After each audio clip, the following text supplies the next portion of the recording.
guys, I'm Meredith with XT, and today we are here with Jenon, and we're going to talk about his 2020 Gladiator. Just to kind of give a brief overview of your setup, you have the Pro Comp Series 32 Bandito wheels in flat black. They are a 17x9. You also have the Milestar Patagonia all-terrain tires in a 35x12.5, and then you have the Rough Country 2.5-inch front leveling kit. Honestly, I think it looks great. Everything paired together, it gives it a really good stance. What made you go with this setup? I went with the 17 because I don't like a big rim. I like more tire than I like rim. The 35, I like big. I like big and tall. I've always said it. I want to be up there. While everybody else is down here, I want to be up there. The leveling kit now was kind of to try it out. See if I like the ride height, if I want to go higher. So what do you do with your Gladiator? Is it mainly on-road daily driving? Do you off-road it at all, or sometimes on the weekends? Right now, it's mainly an on-road type of thing. I want to take it off-roading, but I do want to take it off-roading. I think that was kind of my whole build purpose. I would like to take it off-roading, not major off-roading, but campsites, just to climb a few rocks. Honestly, I think with the right prep and you're on the right track, you're going to be able to do a lot off-road when you do find it. So hopping into the wheels, you again have the 17x9-inch Pro Comp Series 32 Bandito wheels in flat black. What kind of drew you to those wheels?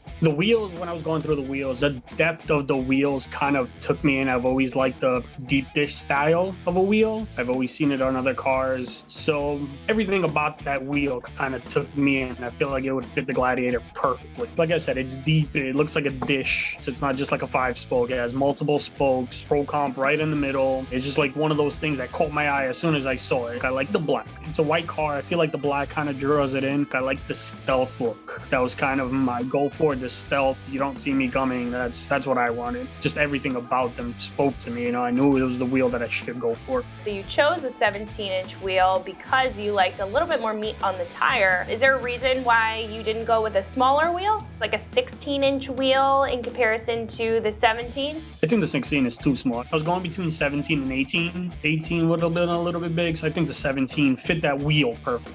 Yeah, I think it's right in the middle. It's kind of like that middle ground. You get a lot of sidewall with the tire, but not completely eliminated altogether. Moving over to your tires, again, you have a 35x12.5 Milestar Patagonia all-terrain tire. Why did you go with this tire in particular? I don't do much off-roading, so I need something that's on the road, that's not too noisy, so all-terrain was kind of the way to go. As I said, I wanted a beefy tire, so I feel like that tire kind of outshines the wheel, and it's not loud. It's pretty beefy as it is. Yeah, I wanted to have fun in all sorts of scenarios. When it snows, summertime, when I do want to go camping, I know it will be the right tire to take it camping, minor off-roading, whereas a mud tire is made for mud. And then the street tires, I feel like a street tire is not as appealing. Yeah, of course. I totally agree. And you talked a little bit about how they were when driving. How do they feel compared to stock? They're a little harder to maneuver. The truck is a little bit higher, but I like the way it rides. I think it's amazing. It's not loud. Like I said, I could be in the car cruising music and I don't hear much of it. And then as far as upgrading to the 35, so that is a little bit taller, did you need to re-gear, recalibrate? Did you need to get like a tuner to kind of do anything to get you back on track? I did need to recalibrate it, the speed. I was speaking to you guys when I did buy the tire, and they did tell me that I needed to recalibrate it because of the sport. It's not a Rubicon, it's not a Mojave. Since it's a sport, I did need to recalibrate it. And did that help with anything as far as your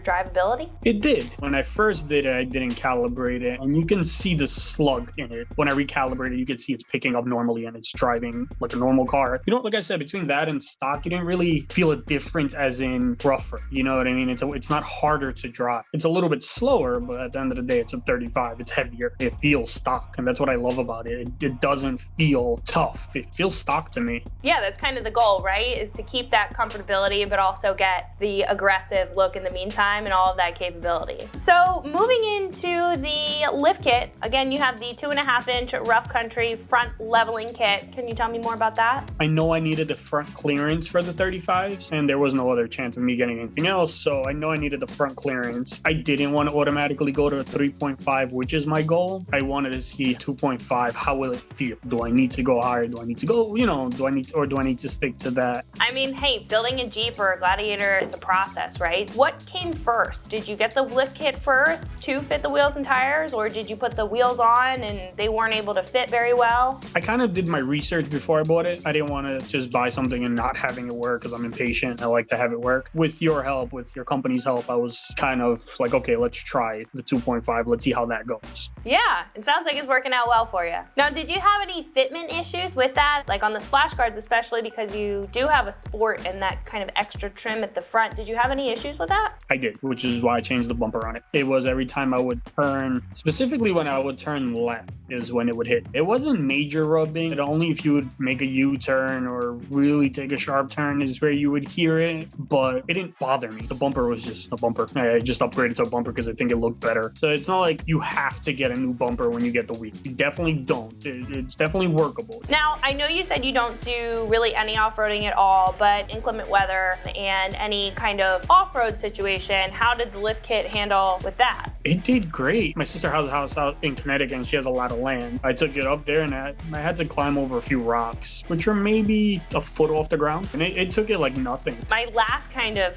question, would you do anything differently, and do you have a plan for the future? The only thing I would change is the lift kit. As of now, I'm happy with the 2.5, but I do want to go higher. Other than that, the wheels and tires, I wouldn't change. Maybe a mud tire later on. If I really wanted to take it off-roading every weekend, then yes, but I wouldn't change it. Well, thank you so much for sharing all of your information with me. I think your setup right now looks great, and I can't wait to see what you do with it. I just want to go over it again. You have a 2020 Gladiator Sport. You have the 17x9 Pro Comp Series 32 Bandito wheels in flat black. You have 35 by 12.5 Milestar Patagonia all-terrain tires, and you have a 2.5-inch rough country front leveling kit. Again, thank you so much for talking with me, and for more videos like this, remember to always keep it right here at ExtremeTerrain.com.